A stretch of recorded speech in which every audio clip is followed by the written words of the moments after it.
विधानसभा चुनाव से पहले बीजेपी को एक के बाद एक बड़े झटके लग रहे हैं। बीजेपी के दिग्गज नेता प्रवेश रत्न कुछ दिन पहले बीजेपी का दामन छोड़ आम आदमी पार्टी से जुड़ चुके हैं। नमस्कार, आप देख रहे हैं 4 PM और मैं हूं आपके साथ में शोभित पाठक। आपको बता दें कि प्रवेश रत्न जाटो समाज के बड़े नेता हैं और उन्हें मनीष सिसोदिया ने पार्टी की सदस्यता दिलाई और इस दौरान मनीष सिसोदिया ने कहा कि आप सरकार के कामों से जाटो, दलित और SC समाज के परिवारों को काफी लाभ भी पहुंचा है। उनकी जीवन शैली में बड़ा बदलाव भी आया है। अरविंद केजरीवाल के कामों से प्रभावित होकर बीजेपी नेता प्रवेश रत्न आप में शामिल हो रहे हैं। मैं उनका स्वागत करता हूं। बता दें कि इससे पहले बीजेपी नेता अनिल झा भी आप में शामिल हो चुके हैं। वहीं बीजेपी में मची भगदड़ ने प्रधानमंत्री मोदी से लेकर अमित शाह को हैरान कर दिया है। आपको बता दें कि दिल्ली विधानसभा चुनाव से पहले बीजेपी को कल एक और बड़ा झटका लगा। बीजेपी नेता सुरेंद्र पाल सिंह बिट्टू आम आदमी पार्टी में शामिल हो गए। मनीष सिसोदिया ने उन्हें पार्टी की सदस्यता दिलाई। सुरेंद्र पाल सिंह 2 बार के विधायक भी हैं। जानकारी के मुताबिक सुरेंद्र पाल बिट्टू तिमारपुर से चुनाव लड़ सकते हैं और चुनाव के मद्देनजर एक के बाद एक नेता आप में शामिल हो रहे हैं। पद्मश्री जितेंद्र सिंह शंटी ने आम आदमी पार्टी का दामन थामा था कि वहीं सुरेंद्र पाल सिंह बिट्टू आप में शामिल हो गए। इससे पहले UPSC टीचर और मोटिवेशनल स्पीकर अवध ओझा भी आम आदमी पार्टी का दामन थाम चुके हैं। पार्टी में शामिल होने के बाद बिट्टू ने कहा कि अगर कोई आम आदमी के दर्द को समझने वाली पार्टी है तो वो आम आदमी पार्टी है। हर छोटे बड़े आदमी का दर्द सुनने वाले गरीबों के मसीहा अरविंद केजरीवाल के कंधे से कंधा मिलाकर हम सभी दिल्ली को आगे बढ़ाने का काम करेंगे। वहीं सिसोदिया ने भी कहा कि मैं सुरेंद्र पाल सिंह बिट्टू जी का आम आदमी पार्टी में स्वागत करता हूं। मुझे खुशी है कि उन्हें अरविंद केजरीवाल की सरकार से प्रभावित होकर आम आदमी पार्टी में शामिल होने का उन्होंने फैसला लिया, क्योंकि आम आदमी पार्टी ही एकमात्र पार्टी है जो सिर्फ आम आदमी के लिए काम करती है। बिट्टू जी 2 बार के विधायक रह चुके हैं और निगम पार्षद भी रह चुके हैं। उनका साथ हमें मजबूती प्रदान करेगा। और उन्होंने क्या कुछ कहा, आइए आपको सुनाते हैं। सच मायने में तो आज मुझे नहीं, माननीय केजरीवाल जी को ही बोलना चाहिए। मैं तो बहुत ही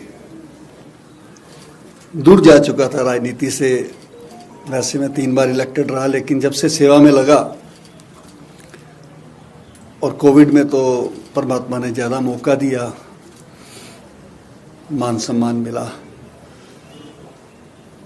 लेकिन मुझे जब लावारिस लाशों का दाह संस्कार करते हुए उस दिन माननीय केजरीवाल जी का फ़ोन आया कि शंटी जी मैं भी इस यज्ञ में आहुति देना चाहता हूं, तो मैंने सोचने का समय मांगा। लेकिन मेरे दिल ने, मेरे ज़मीर ने, मेरे परिवार ने, मेरे साथियों ने कहा कि शंटी जी आपके काम में और उनके काम में समानता है। वो पैदा होने से लेके बुजुर्गों तक सभी जरूरतमंदों की जरूरत को पूरा कर रहे हैं केजरीवाल जी।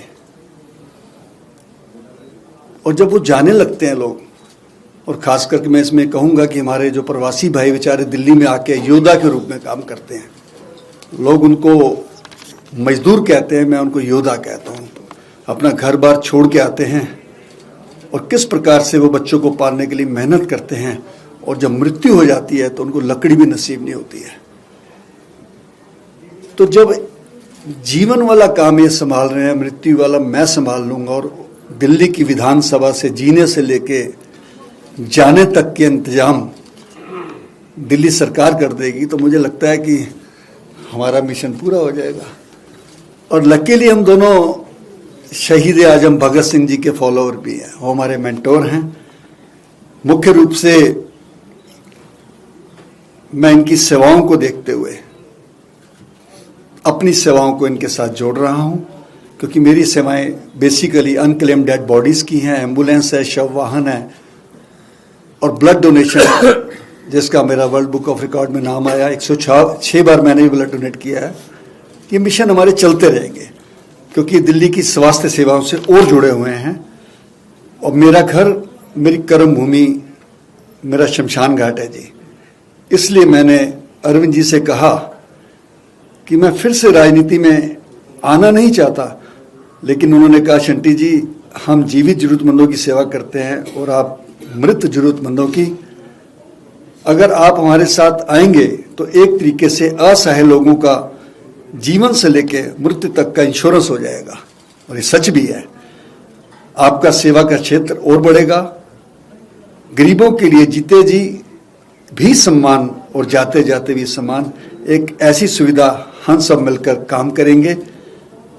विधानसभा में पहली बार बेसहारा असहाय लोगों और खास करके बेसहारा लाशों की मानव अधिकारों पर, मैं आपको बता दूं कि मानव अधिकार पे सबसे पहली आवाज शहीद आजम भगत सिंह ने लाहौर जेल में उठाई थी जब 123 दिन भूख हड़ताल की थी, और कोविड के बाद मैंने उठाई थी कि डेड बॉडी क्यों ना मिले उनको, और वो मिलनी शुरू हुई।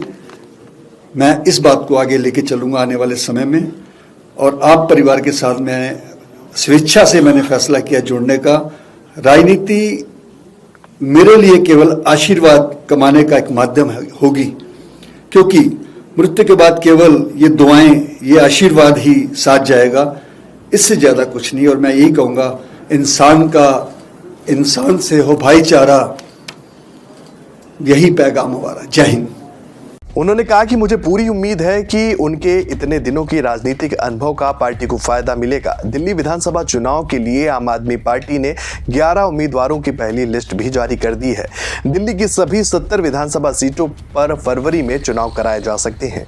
मौजूदा विधानसभा का कार्यकाल 23 फरवरी 2025 को खत्म होगा। वहीं दिल्ली विधानसभा को लेकर पूर्व मुख्यमंत्री अरविंद केजरीवाल ने भी एक प्रेस कॉन्फ्रेंस करके भारतीय जनता पार्टी पर बेहद गंभीर आरोप लगाए हैं। केजरीवाल का आरोप है कि दिल्ली में बीजेपी गुपचुप तरीके से वोट कटवा रही है और उनके पास इस समय दस्तावेज भी हैं। केजरीवाल ने प्रेस कॉन्फ्रेंस की शुरुआत कुछ यूं की कि आज जो दिखाने जा रहे हैं उसको देखने के बाद आपके रोंगटे खड़े हो जाएंगे।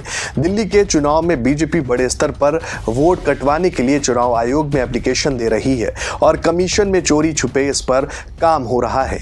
वहीं केजरीवाल ने यहां तक दावा किया कि शाहदरा विधानसभा में 11,018 वोट कटवाने के एप्लीकेशन दिए गए हैं। वहीं उन्होंने इस संबंध में डॉक्यूमेंट्स होने की भी बात कही जिन पर बीजेपी के पदाधिकारियों के हस्ताक्षर हैं। केजरीवाल ने आरोप लगाते हुए कहा कि बीजेपी के लेटर हेड पर एप्लीकेशन दिए गए हैं। जिन 11,018 वोट को काटने की एप्लीकेशन लगाई गई है, इनमें से 500 को हमने ढूंढा तो इनमें से 372 लोग ऐसे मिले जो वहीं रह रहे हैं, जबकि बीजेपी का कहना है कि ये वे लोग हैं जो शिफ्ट कर गए या मर गए, लेकिन ऐसा नहीं है।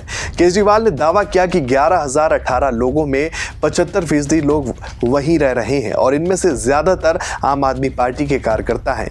केजरीवाल का आरोप है कि भारतीय जनता पार्टी विधानसभा से 6% वोट कटवाने की कोशिश में है और इसमें चुनाव आयोग की भूमिका भी बहुत संदिग्ध है। केजरीवाल और महाराष्ट्र में हुए हालिया चुनाव नतीजों के बाद भी उठे सवालों के मद्देनजर कुछ बातें की। उन्होंने कहा कि हरियाणा और महाराष्ट्र में बड़े स्तर पर क्या हुआ मुझे नहीं पता, लेकिन इस तरह के सबूत सामने आने पर संदेह होता है। अपनी प्रेस कॉन्फ्रेंस में केजरीवाल अपने साथ कुछ लोगों को भी लेकर आए थे जिनके वोट काटे जाने का दावा किया। केजरीवाल के मुताबिक ये सभी उसी पते पर रह रहे हैं, लेकिन बीजेपी ने इनके वोट काटने का एप्लीकेशन डाला और चुनाव आयोग इनके वोट काटने की साजिश कर रहा है।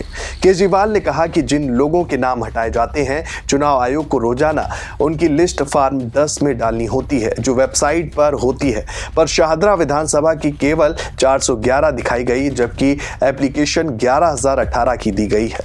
आम आदमी पार्टी और बीजेपी के बीच जमकर वार पलटवार भी इस वक्त देखने को मिल रहा है।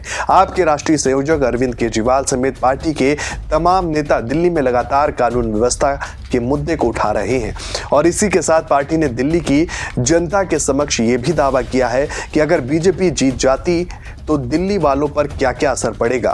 आम आदमी पार्टी ने दावा किया कि अगर दिल्ली में बीजेपी आई तो राजधानी में अब तक मिल रही फ्री सुविधाएं बंद हो जाएंगी। पार्टी नेताओं ने यहां तक कहा कि विरोधी पार्टियां हमेशा अरविंद केजरीवाल की फ्री सुविधाओं के खिलाफ रही हैं। आप नेता का यह भी कहना है कि देश के किसी भी राज्य में दिल्ली और पंजाब जैसी फ्री सुविधाएं नहीं मिलती। आम आदमी पार्टी ने प्रेस रिलीज जारी करके कहा कि दिल्ली में बीजेपी के सत्ता में आने पर क्या क्या असर पड़ेगा। वहीं आपका यहां तक आरोप है कि दिल्ली सरकार की ओर से महिलाओं की सुरक्षा में तैनात 14,000 से अधिक बस मार्शलों को कैबिनेट के फैसले के बावजूद बहाल नहीं किया गया है और इसकी वजह से पब्लिक ट्रांसपोर्ट में महिलाओं की सुरक्षा खतरे में पड़ सकती है। आपका यह भी कहना है कि दिल्ली में लगातार कानून व्यवस्था खराब होती जा रही है। पुलिस प्रशासन अपराध पर लगाम नहीं लगा पा रहा है। राजधानी में आम लोगों की सुरक्षा लगातार खतरे में बनी हुई है। आम जनों की सुरक्षा का मुद्दा उठाने वाला कोई नहीं होगा। आप नेताओं का कहना है कि दिल्ली में फ्री बिजली मिलना तो दूर, उल्टे बिल और बढ़ जाएंगे। यूपी, राजस्थान, गुजरात जैसे राज्यों में दिल्ली के मुकाबले बिजली बहुत महंगी है। दिल्ली में भी बिजली महंगी हो जाएगी। इसके अलावा आपका ये भी कहना है कि दिल्ली में सरकारी फ्री शिक्षा का निजीकरण हो जाएगा। बच्चों को अच्छी शिक्षा दूभर हो जाएगी।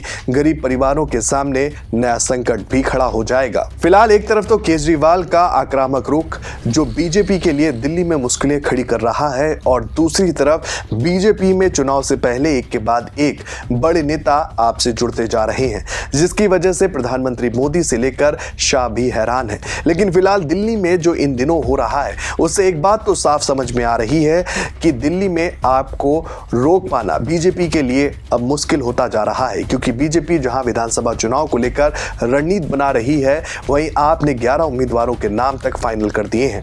अब देखने वाली बात यह होगी कि आम आदमी पार्टी और मुखिया अरविंद केजरीवाल का अगला कदम क्या होगा। इस खबर में फिलहाल इतना ही। ऐसी ही तमाम राजनीतिक खबरों के लिए बने रहिए और देखते रहिए 4 PM न्यूज़ नेटवर्क।